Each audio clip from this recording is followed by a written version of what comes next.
नमस्कार, आप देख रहे हैं न्यूज़ 24 5 की पंचायत में। आपके साथ मैं हूं प्रत्युष खरे। क्या कोटा में करियर संवारने की जीतोड़ दौड़ के आगे हार रही है जिंदगी? कोटा में एक और छात्रा की सुसाइड के बाद यह सवाल एक बार फिर से सबके सामने है। देश भर में आईआईटी और मेडिकल परीक्षा की तैयारियों के लिए हर साल हजारों छात्र छात्राएं कोचिंग सेंटरों में दाखिले के लिए कोटा पहुंचते हैं, लेकिन कैसे इन कोचिंग संस्थानों में छात्रों की जिंदगी दांव पर लग रही है, यह यहां होने वाले खुदकुशी के आंकड़ों को देखकर समझा जा सकता है। सुसाइड सेंटर बन चुके कोटा में एक और छात्रा की जिंदगी के दर्दनाक अंत के बाद एक बार फिर से यह सवाल सामने है। तो आज की पंचायत में आज चर्चा इसी मसले पर कि कोचिंग सिटी क्यों बन रही है सुसाइड सिटी और क्या करियर के दबाव में हार रही है जिंदगी। हमारे साथ दो खास मेहमान जुड़ेंगे, लेकिन उससे पहले ये रिपोर्ट देखिए।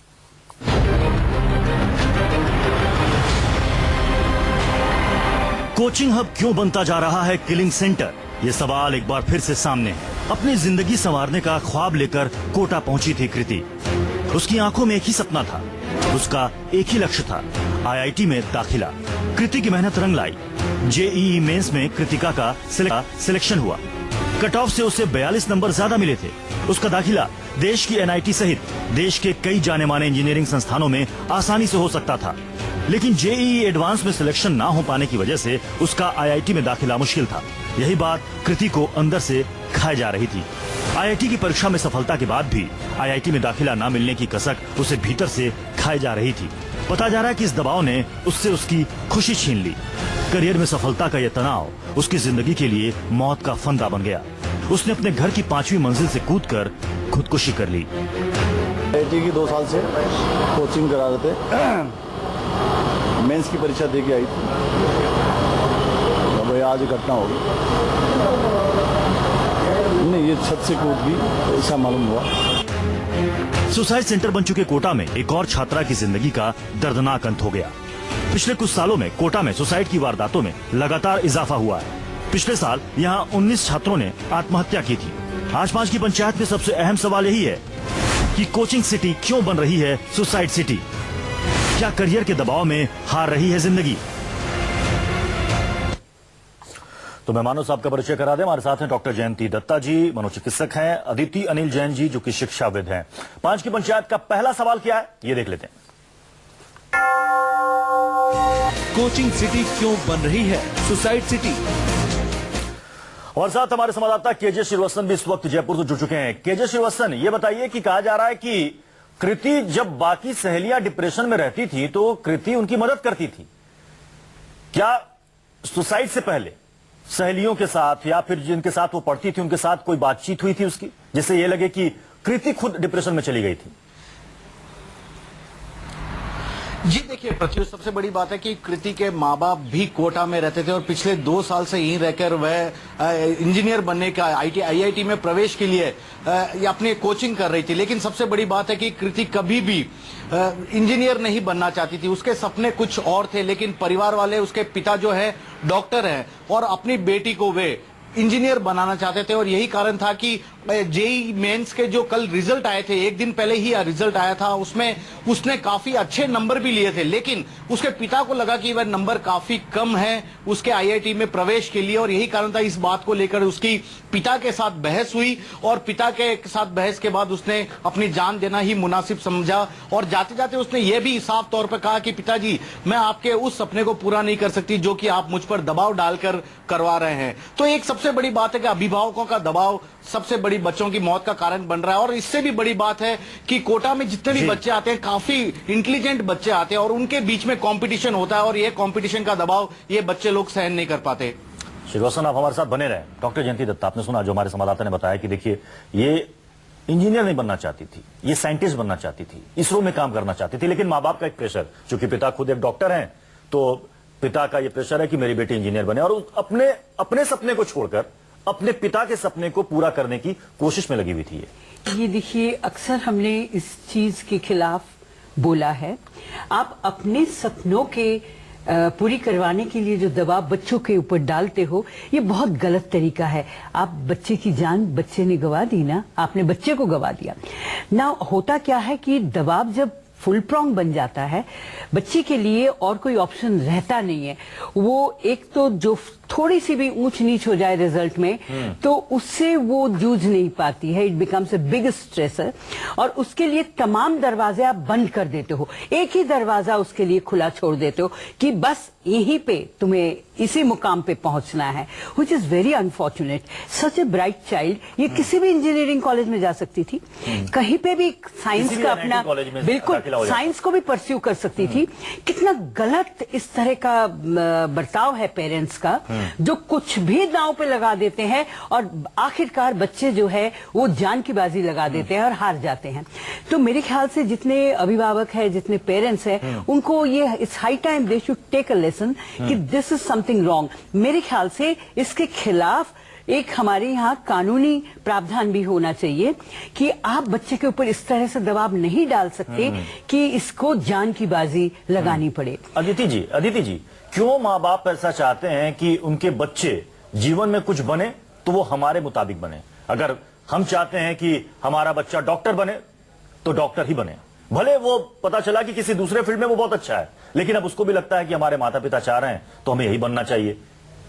हाँ, पहली बात तो जो स्वप्न है बच्चे के अंदर, हर आदमी पायलट नहीं बन सकता और हर आदमी डॉक्टर नहीं बन सकता, बट सब लोग अपना एक रुझान लेके पैदा होते हैं जिसको प्रकृति बनाती है उनकी नेचर को। तो बच्चों को के पेरेंट्स को और टीचर्स को उस चीज को डिसाइफर करना बहुत जरूरी है। और दूसरा जो ये पेरेंट्स अपने सपनों को अपने बच्चों पे लाते हैं, आज तो खैर फिर भी ये कम है क्योंकि एवेन्यूज बहुत खुल गए हैं। अब पहले की तरह नहीं है जब हमारे पेरेंट्स छोटे थे कि इंजीनियर बनो या डॉक्टर बनो। अब बहुत एवेन्यूज हैं, but the main thing is कि दुकानें कब खुलती हैं? जब हमारे डिमांड्स बढ़ते हैं। We parents have to understand कि हम एक तो कंपटीशन और कंपेयरिंग नहीं कर सकते किसी एक की, क्योंकि किसी एक वृक्ष पे आप 2 पत्तियां ले लीजिए और एक आकार की, एक शेप की आपको नहीं, एक जैसी एक साइज की नहीं मिलेंगी आपको। तो वो बताता है कि प्रकृति चिर नूतन और नित नई है। तो हमें उस बच्चे की यूनिकनेस समझनी है, उसको कभी ऐसा लगता है कि एक भेड़चाल सी भी हो गई है? आज अगर कोटा की बात अगर करें तो हर कोई कहता है अरे कोचिंग हब है, वहां पर बड़े अच्छे इंस्टीट्यूट है, वहां पर अपने बच्चे का दाखिला करा दो, फलाना के बेटा वहां पढ़ता है तो तुम्हारी बेटा और बेटी भी वहां भेज दो तो वो अच्छे नंबरों से पास हो जाएंगे, एनआईटी में, आईआईटी में कहीं भी वो कंपीट कर जाएंगे। ये आंकड़े देखिए बहुत डराने वाले हैं कि 2015 में 19 छात्रों ने आत्महत्या की, 1 साल का आंकड़ा, और 2014 में हर 8वें दिन किसी ना किसी स्टूडेंट ने आत्महत्या की। तो एक तरफ कोटा शहर हम कह रहे हैं कि साहब यहां पर बहुत कोचिंग इंस्टीट्यूट है, कोचिंग हब है, पढ़ाई अच्छी होती है, कोचिंग संस्थान से बच्चों का रिजल्ट का परसेंटेज देखिए बहुत अच्छा है, लेकिन साथ ही ये भी तो है कि कितने बच्चे सुसाइड कर रहे हैं। ये सालों साल से ये प्रक्रिया हम देखते आ रहे हैं।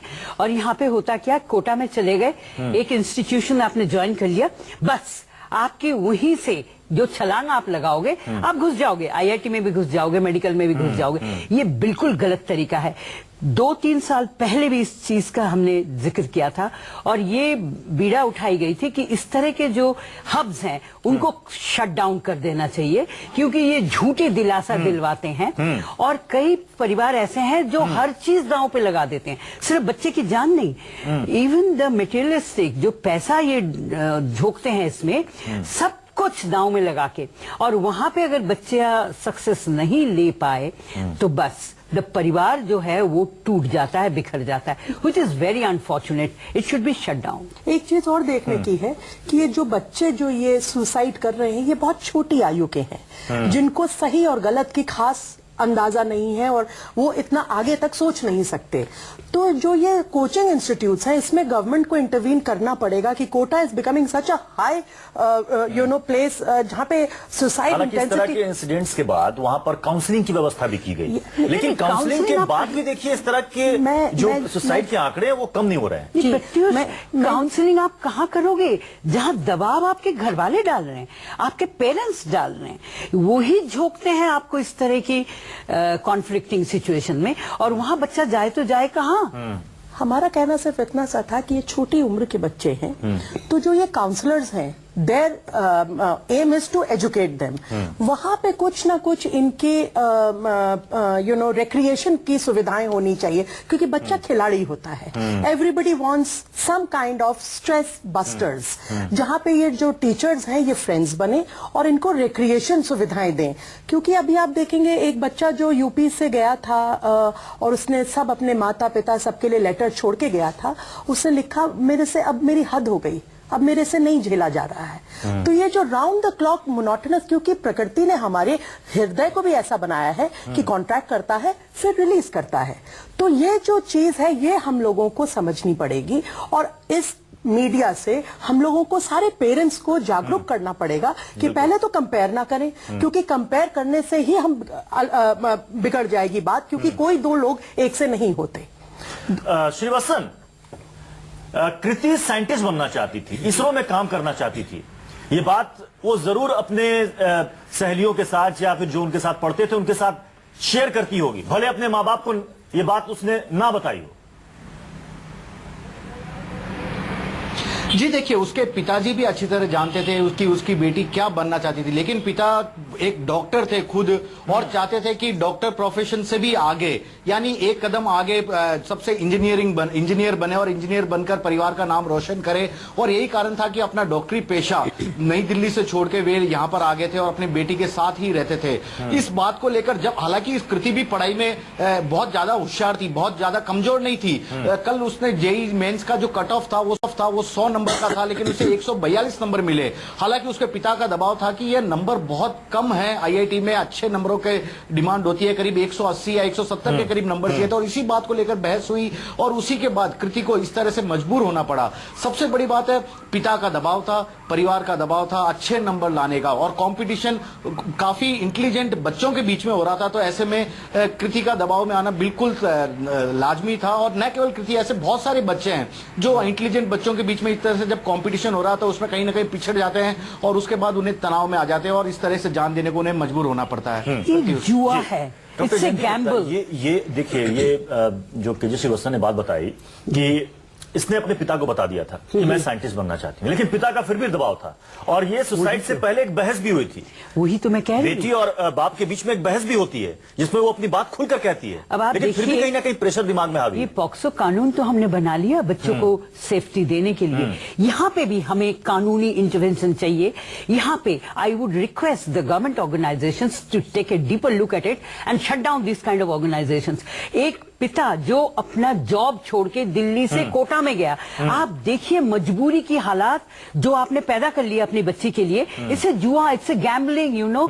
सारी चीजें आपने दांव पे लगा दी और झोंक दी बच्चे की जान कि नहीं, तुमने ये आर पार की बाजी जान पे खेलते हुए भी लगा. कि मेरे पिता मेरे लिए दिल्ली से सब कुछ छोड़ छाड़ कर वो हमारे साथ शिफ्ट हो गए जयपुर में, तो मुझे तो हर हाल में उनके सपने को पूरा करना है. बिल्कुल. और आपके पास कोई चॉइस नहीं रहता है. You don't give any option. Counselling तो बहुत दूर की बात है. आप उस बच्ची के लिए आपने कोई ऑप्शन ही नहीं छोड़ा. कुछ परसेंटेज में कमी आई और डिमांड देखिए, आपको आईआईटी में ही घुसना है, क्योंकि पापा जो है वो खुद नहीं घुस पाए, जो खुद नहीं कर पाए. 42 नंबर ज्यादा ला करके भी उनके पिता को ये लग रहा है कि ये कम नंबर है. It's so unfortunate. I think the father should be penalised. चलिए, 5 की पंचायत में हम दूसरे पड़ाव की तरफ बढ़ते हैं. 5 की पंचायत का दूसरा सवाल क्या है, ये देखते हैं. क्या करियर के दबाव में हार रही है जिंदगी? क्या करियर के दबाव में हार रही है जिंदगी? अदिति जी, जो भी यहाँ पर चर्चा हो रही है उससे एक बात तो ये लग रही है कि सिर्फ बच्चों को या स्टूडेंट्स को ही काउंसलिंग की जरूरत नहीं है, उससे ज्यादा जरूरी है पेरेंट्स की काउंसलिंग. बिल्कुल सही फरमाया आपने, पर मैं यहाँ पे सिर्फ आप लोगों से एक इतनी रिक्वेस्ट करूंगी. एक जान जा चुकी है, अब पीछे बचे हैं पेरेंट्स और शायद उनकी एक बहन भी जो फोटो में दिख रही है हमको. क्या हमको उनके लिए सेंसिटिव नहीं होना चाहिए? उनको हमसे ज्यादा दुख होगा उस कृति के जाने का. थोड़ा सा हम लोग सेंसिटिवली इसको लें. वो अपनी गलतियां जहां उन्होंने की होंगी वो समझ रहे होंगे और उनके प्रति भी हम लोग को संवेदना रखनी है, कहीं वो ना शर्मिंदा होकर कुछ कर लें ऊट पटांग अपने साथ. ये चीज हमको नहीं भूलनी चाहिए। दूसरी चीज, ये जो पेरेंट्स की काउंसलिंग है, ये मैंने जैसे शुरू में भी कहा सबसे ज्यादा अनिवार्य है। ये जो ये कंपटीशन और ये कंपेयरिंग की भावना जो पेरेंट्स बच्चों के ऊपर ले आते हैं, दिस इज टोटली बहुत ही गलत है। क्योंकि आप, अगर मैं आपसे आशा रखूं कि आप ये 100 मीटर की रेस को इस स्पीड से भागिए, तो जितनी आपकी क्षमता है आप उतने ही भाग पाएंगे। मेरे कहने से तो आप सिर्फ क्या होगा कि आपका सारा ध्यान मेरी तरफ केंद्रित रहेगा कि मम्मी ये कह रही है तो मुझे अब ऐसा ही करना है। तो जो आप अपनी फोर्स लगा भी सकते हैं वो नहीं लगा पाएंगे, ये समझना जरूरी है। और काउंसलिंग के साथ साथ जो ये टीचर्स हैं, they themselves should be counsellors. कितने काउंसलर्स बैठा देंगे आप? सारे टीचर्स को भी ये शपथ लेनी चाहिए और अपने को जिम्मेदार।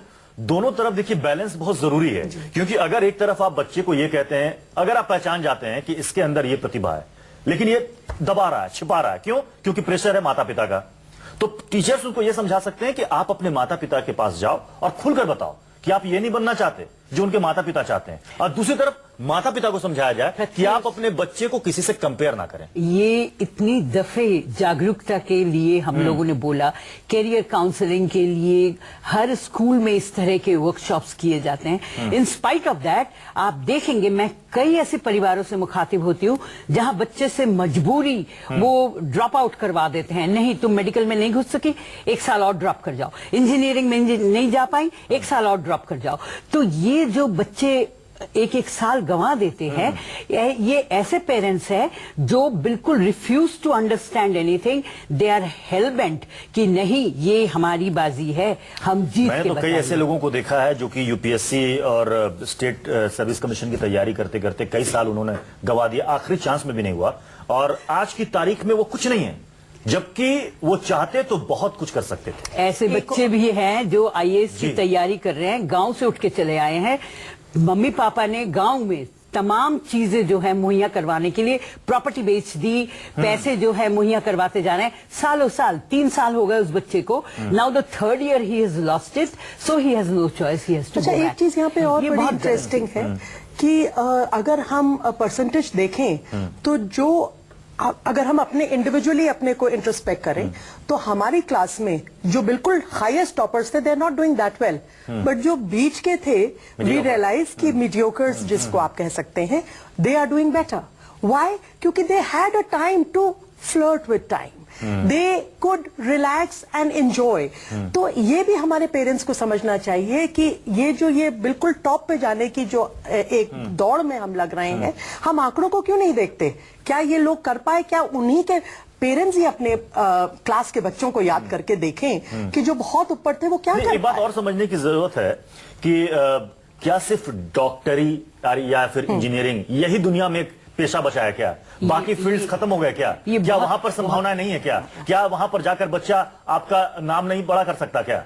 ये समझने की जरूरत है। बहुत पर्टिनेंट क्वेश्चन है और हर बच्चे की काबिलियत को परखनी चाहिए। जरूरी नहीं है कि हर मेडिकल स्टूडेंट जो है वो अपनी जिंदगी में भी कामयाब की उन हद को छू जाए। कामयाबी की उस हद तक पहुंचने के लिए जरूरी नहीं है कि आप इंजीनियर ही बने, आप डॉक्टर ही बने। इतने सारे कैरियर हैं, इतने सारे ऑप्शंस हैं आपके पास। कहीं पे भी काबिलियत के मुताबिक, आपके परसेंटेज के मुताबिक आप किसी भी दरवाजे से एंट्री ले सकते हो। ये आपके प्रोग्राम के तहत मैं उन तमाम बच्चों से गुजारिश करूंगी, अगर आपके ऊपर ऐसा दबाव है, बच्चे हट के खड़े हो जाओ। क्योंकि आप अगर खुद नहीं पेरेंट्स को समझा सकते, टीचर्स का मदद लो, काउंसलर्स की मदद लो और ये आवाज अपनी बुलंद करो कि नहीं, ये मैं नहीं करूंगी या ये चीज मैं नहीं करूंगा। जितना बन पड़ता है उतना कर दिया, क्योंकि जिंदगी आपकी है, आपने ये पहल करनी है। बिल्कुल।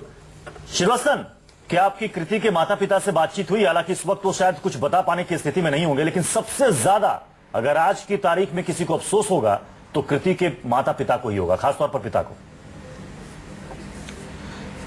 जी बिल्कुल प्रत्युष, देखिए हमने उनके पिता से बातचीत करने की कोशिश की, हालांकि वे इस पूरे मुद्दे पर कुछ भी बोलने को तैयार नहीं है। उनका कहना कि उन्होंने अपनी बेटी खो दी है, कारण भले ही कुछ भी रहा हो, उनकी खुद की भी गलती है। लेकिन सबसे बड़ी बात है प्रत्युष कि केवल अभिभावकों को ही इस पूरे मामले में दोषी नहीं ठहराया जाना चाहिए, क्योंकि जो कोचिंग सेंटर यहाँ पर कुकुरमुतों की भांति उग आए हैं, वहां पर सिलेबस काफी टफ है और इन बच्चों को एक तरह से मशीन सा बना दिया जा रहा है। यानी कि दिन भर सुबह 7 बजे वहां उन्हें बुलाया जाता है, उसके बाद क्लासेस 6-7 घंटे चलती है, फिर स्पेशल क्लासेस के नाम पे उन्हें फिर से बुलाया जाता है। यानी केवल पढ़ाई पढ़ाई और पढ़ाई यही करवाया जाता है। जो सिलेबस है वो इतना हार्ड है कि उसे बहुत मतलब ये जो बच्चे छोटे शहरों से आ रहे हैं, तो समय ही नहीं क्रैक कर ही नहीं तो पाते। तनाव क्यों नहीं आएगा? तनाव क्यों नहीं आएगा? प्रत्युष पैसे ले लेते हैं, कोई इनकी प्रॉमिसिंग नहीं है, कोई इनका कमिटमेंट नहीं है कि हम समय की कमी है, इसलिए मैं आप दोनों से चाहूंगा कि आप दोनों बताएं कि क्या इसके लिए होना चाहिए। हालांकि कई बार इसको लेकर बातें हो चुकी हैं, जैसे आपने भी कहा कि हमने कई बार माता पिता को भी समझाया, बच्चों को भी समझाया, लेकिन अब लगता है कि एक समय आ गया है कि अब हर किसी को यह समझना होगा कि आप बेवजह किसी के सपने को मत मारिए।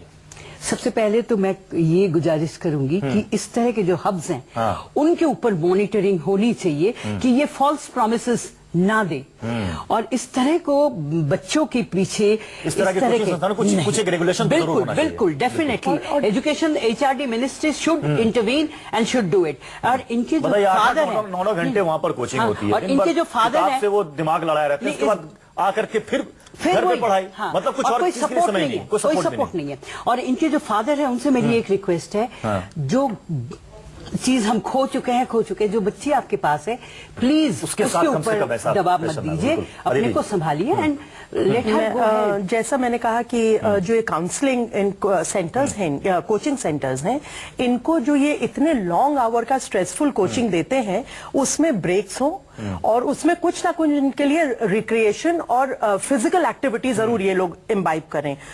देखिए ना, हम लोग इतने बड़े होके कॉन्फ्रेंसेस में जाते हैं, घंटे भर बैठते नहीं है, टी ब्रेक हो जाता है, घंटे भर बैठते नहीं है, लंच ब्रेक, फिर tea break. So we should understand कि इन कोचिंग सेंटर्स को रिलैक्सेशन एक्टिविटीज फिजिकल और मेंटल दोनों इनकलकेट करनी पड़ेंगी और बच्चे की लाइफ के साथ भी पर्सनली जुड़ना ही पड़ेगा, so that and if they find कि कोई बच्चा कोई मायूस दिखाई दे रहा हो तो वहां पेरेंट्स को रोपन करें। बिल्कुल, बच्चे की उड़ान को मत रोकिए और सबसे बड़ी बात कि उसका अपना सपना पूरा करने दीजिए, ना कि अपने सपने उस बच्चे पर थोपिए। बहुत बहुत शुक्रिया आप दोनों का हमारे साथ जुड़ने के लिए। श्रीवासन, आपका बहुत बहुत शुक्रिया। एक छोटा सा ब्रेक, आप देखते रहिए News 24।